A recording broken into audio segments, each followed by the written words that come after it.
Before I get started, I have to address the videos that were made earlier this week. I just wanted to say that as much as it's really not about me, it's really not about King, and obviously the matters at hand are so much greater than that. We did just want to say thank you for everyone that took the time out to watch not only my video, but also the live stream that me and King did regarding race relations in motorsport, and obviously beyond that we touched on politics, gentrification, the press, the media, etc., etc. We covered a lot in those videos, and a lot of people sat down and listened.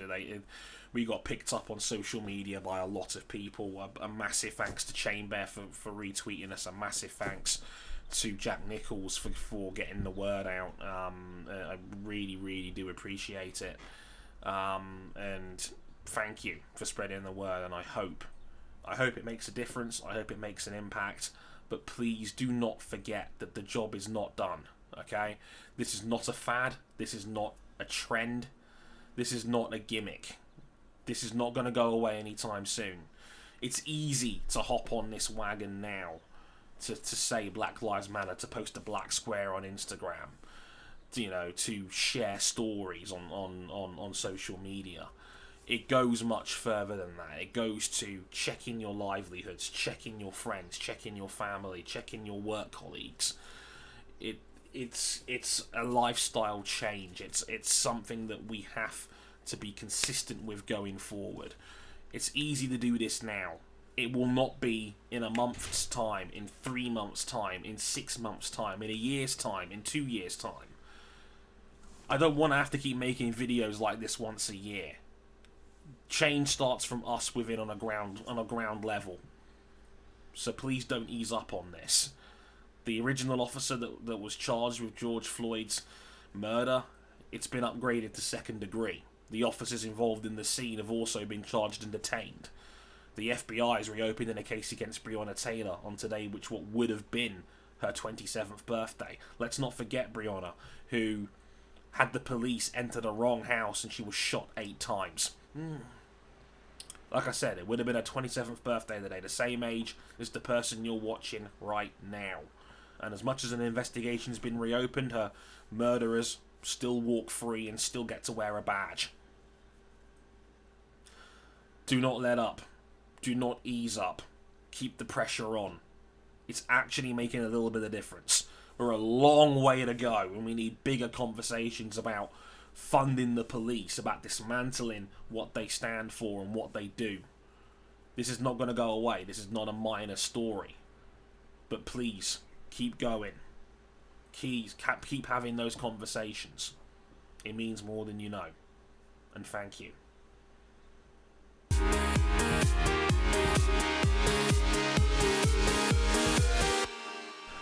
And now back to motorsport.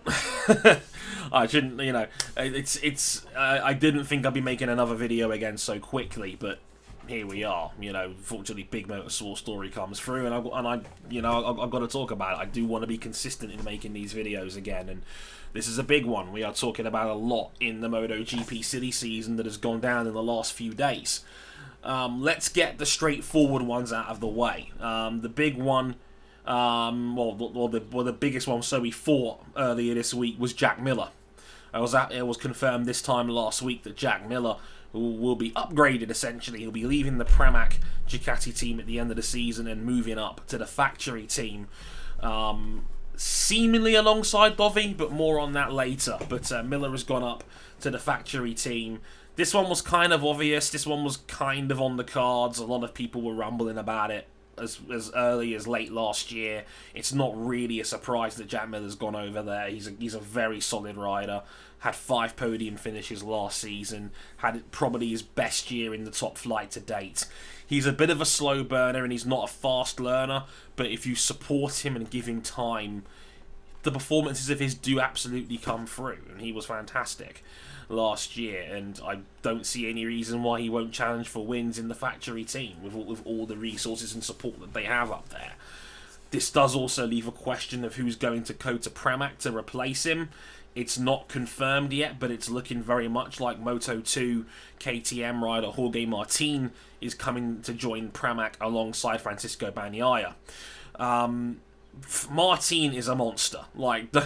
It's a bit of a punt for them this year because we've only had one Moto2 race so far this season, and Martin's still a little bit of an unknown quantity. He got very quick towards the end of last season in Moto2, but I'm a big fan of Martin. He has tremendous raw speed. He has maybe the most raw speed I've seen from a rider since Marc Marquez.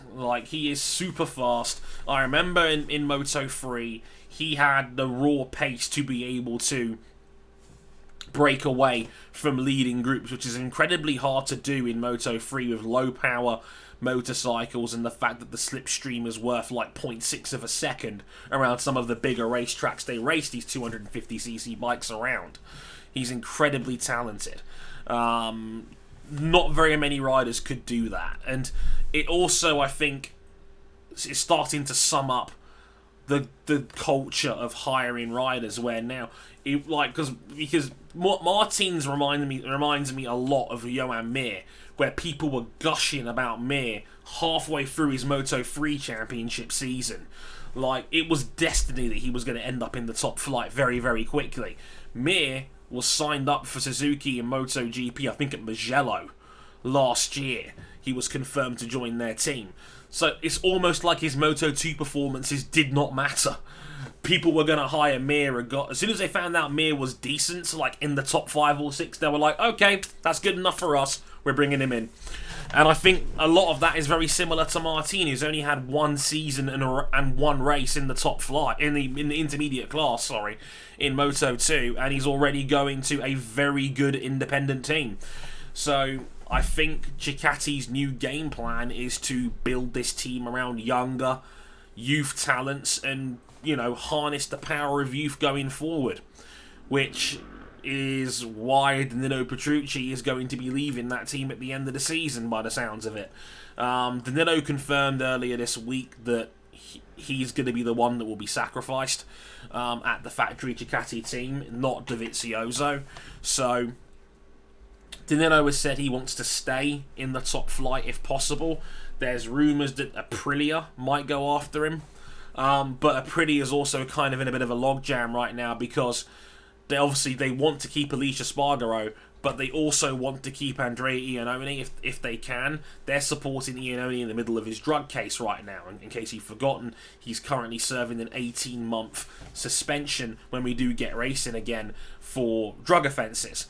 But Aprilia has appealed the decision. They're going to the Court of Arbitration for Sport when that reopens later this year to hear cases, and they're trying to get that suspension overturned.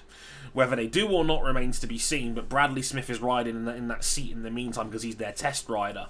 But they've made it quite clear they want to keep Iannone and they are supporting him all the way through. So there might not be room for Danilo Petrucci in that team, but a lot of it will boil down as to whether Iannone's suspension gets overturned or not. That's one side of the equation. The other side of the equation is a bombshell. This dropped last night on Twitter, where Autosport and Simon Patterson both reported that Pol Espargaro is seemingly had a done deal, has been bought out of his KTM contract, and is going to be going to Repsol Honda next year to be Marc Marquez's teammate. Now, this is massive. Pol Espargaro has done tremendous work for KTM in the last 3 years since the factory entered the sport.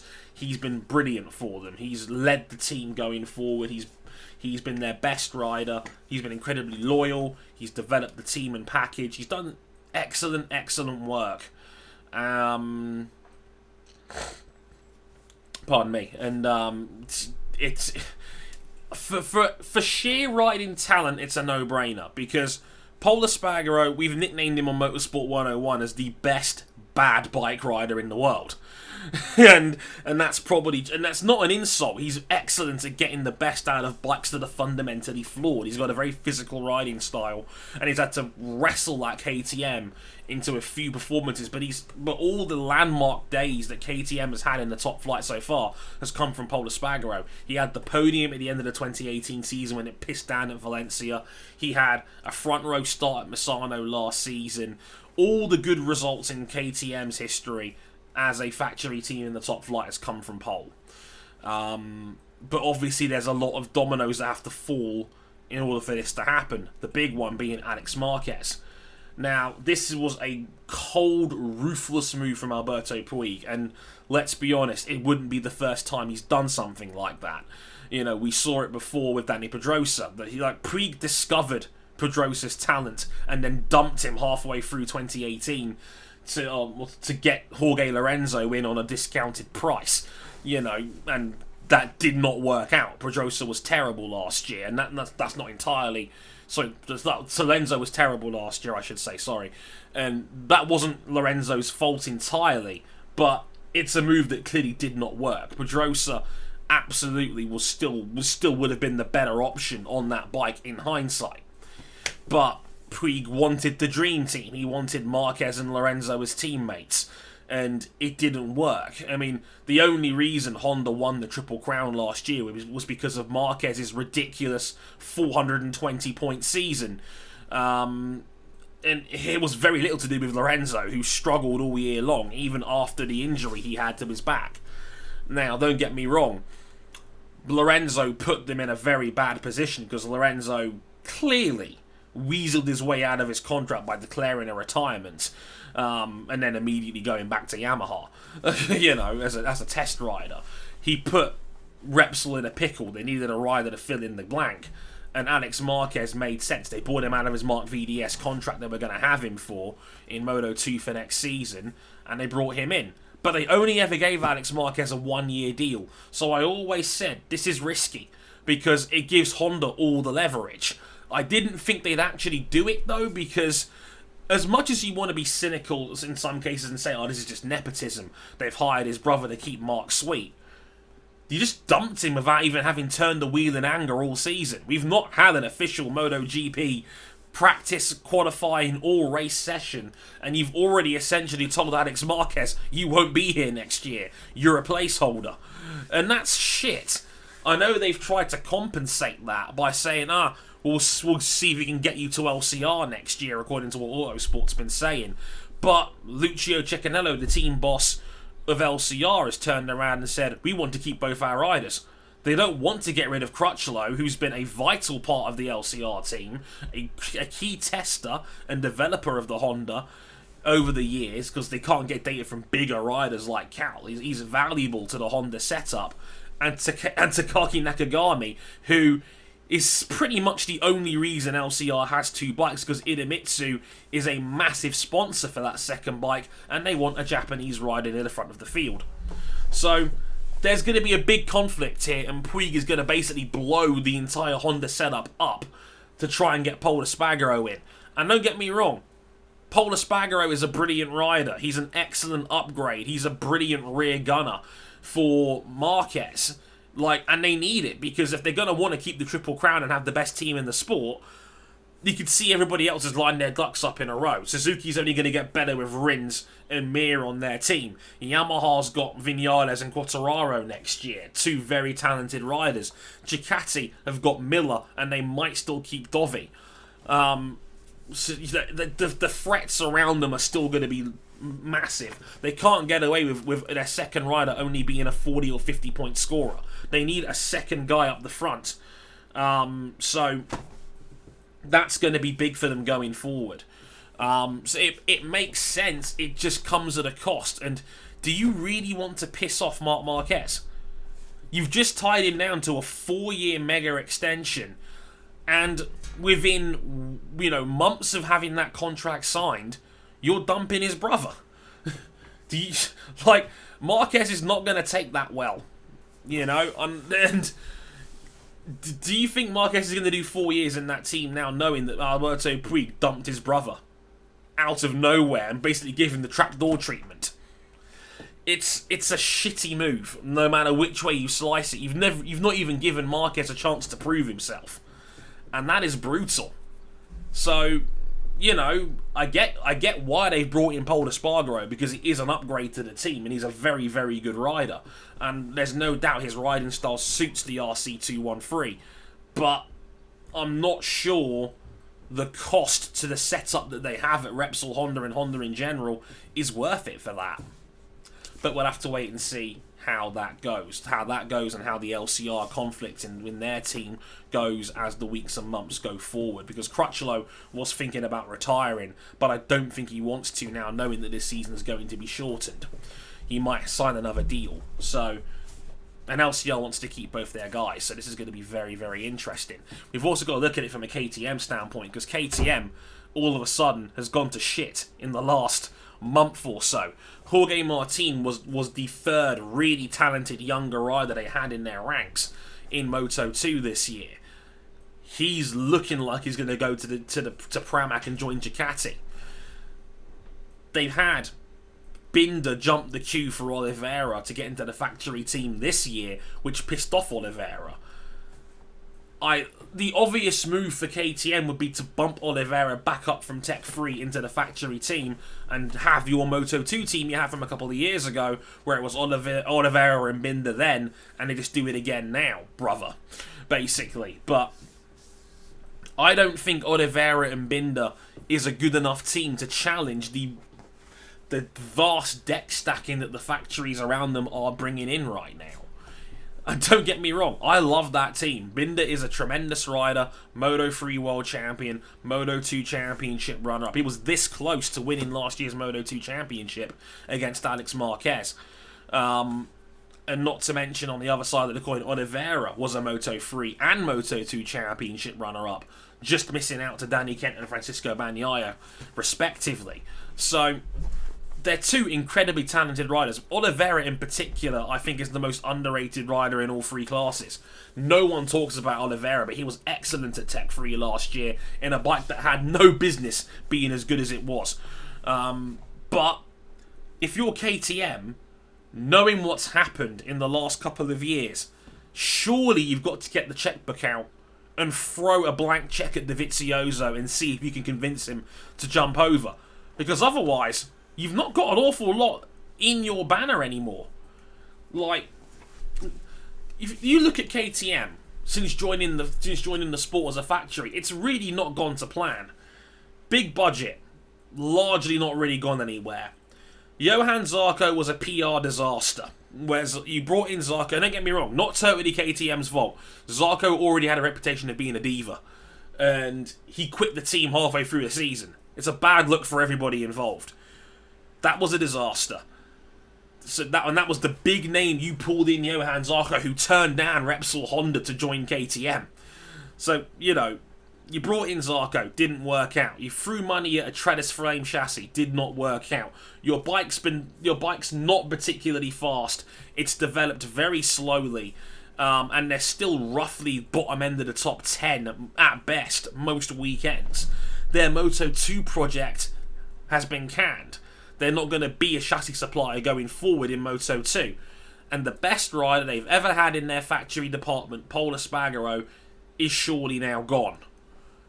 You've got to throw something at Dovizioso now, otherwise you've had it. Like, Oliveira and Binder is not going to challenge the big boys. They need to throw money at Dovi, who is the second best rider in the field right now. If not, they've had it. So, there's a whole lot going on here. And of course, we'll see more developments in the coming weeks and months, I'm sure. This is a very unique scenario, given that, again, MotoGP City season is normally a lot earlier in the year, but we've not raced the Wheel and Anger yet. If we had had the conventional GP calendar, we would have had 10 races down by now, and we'd be talking about Jorge Lorenzo as a wildcard in Catalunya. We're not doing that right now. We're still probably 6 weeks away from MotoGP returning at Jerez as the first part of a double header. But obviously, it's led to very unique scenarios like this. But I'd love to hear your perspective as always. Like, what do you make of Jack Miller going to Ducati? What do you make of Pol Espargaro going to Repsol Honda? Has Alex Marquez been screwed? What does KTM do? What does LCR do? I would love to hear your perspective in the comments, as always. But until next time, I've been Andre Harrison. Thank you very much for watching, and I'll talk to you guys soon. Sayonara.